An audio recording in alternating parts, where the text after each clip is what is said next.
گناہ ایسی چیز نہیں ہے کہ کرنے سے دل بھر جائے.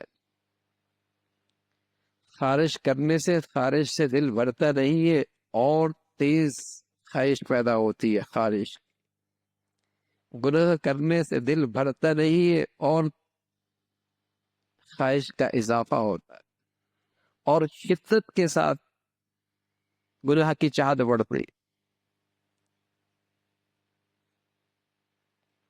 خارش کرنے والا خارش کر لے تو کیا ہو، اس کی چاہت ختم ہو جاتی ہے، خارش ختم ہو جاتی ہے، اس کا تقاضا پہلے سے زیادہ زور سے آتا ہے.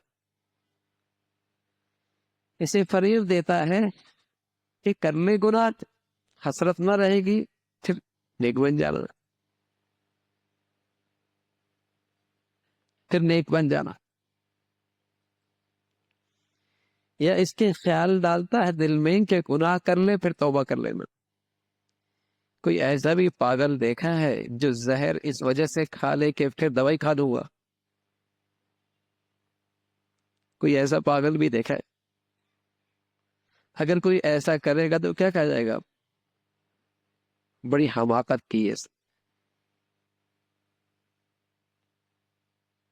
کہ اس امید سے کہ پھر دوائی کھا لوں گا اس لیے زہر کھا لی ہے، اس امید سے کہ پھر طے کر دوں گا اس لیے زہر کھا لی ہے. تو اس امید سے گناہ کرنا کہ پھر توبہ کر لوں گا، یہ ایسی حماقت ہے.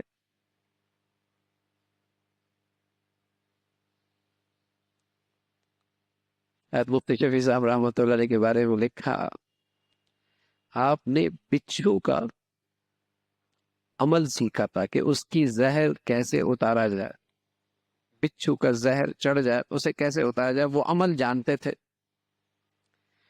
فرمایا کہ کوئی ایسا بھی ہوتا ہے کہ عمل جانتا ہوں اس لیے ذرا بچھو مجھے ڈس لے. پھر ایک سبق آموز اپنا واقعہ ذکر فرمایا. ایک مرتبہ اہلیہ محترمہ رات کے حصے میں حضرت مطالعہ کر رہے تھے، اسے اندر اندھیرے میں کسی چیز کی ضرورت تھی، اس نے لائٹ مانگی. تو حضرت کو گراں گدرا کے مطالعہ کر رہا ہوں، اس سے کہتے وہ سامنے چیز پڑی ہے، لائٹ کی کیا ضرورت ہے، اٹھا لو. اس نے کہہ دیا اندر تو بچھو ہے. کیا تیرا بچھو کیا بگاڑے گا؟ یعنی مطلب یہ تھا کہ مجھے اس کا عمل تو پتا ہے، اور پورے محلے کے لوگ آتے تھے مجھ سے عمل کروانے کے لیے. کیا تیرا بچھو کیا بگاڑے گا؟ اللہ کی شان. وہ آگے گئی، انہیں بچھو نے کاٹ لیا. فرمایا آ جاؤ.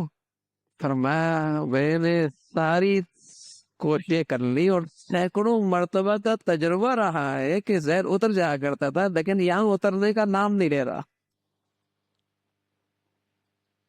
تڑپ رہی ہو. فرمانے لگے سبق ملا کہ بڑا بول نہیں بولنا چاہیے. فرمایا سبق ملا کہ بڑا بول نہیں بولنا چاہیے. اور فرمایا کہ سبق ملا کہ ہر چیز کی تاثیر تو اللہ کے پاس ہے، اثر رکھنے کا کام تو اللہ کے پاس.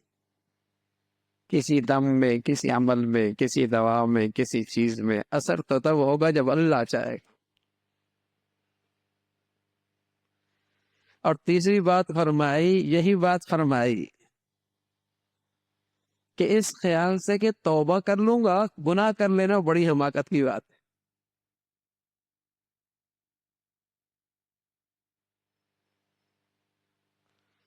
تو توبہ کی توفیق بھی تو اللہ کی طرف سے ہوتی ہے. کہیں ایسا نہ ہو کہ اس امید سے گناہ کر لیا کہ توبہ کر لوں گا اور زندگی بھر توبہ کی توفیق ہی نہ ملی.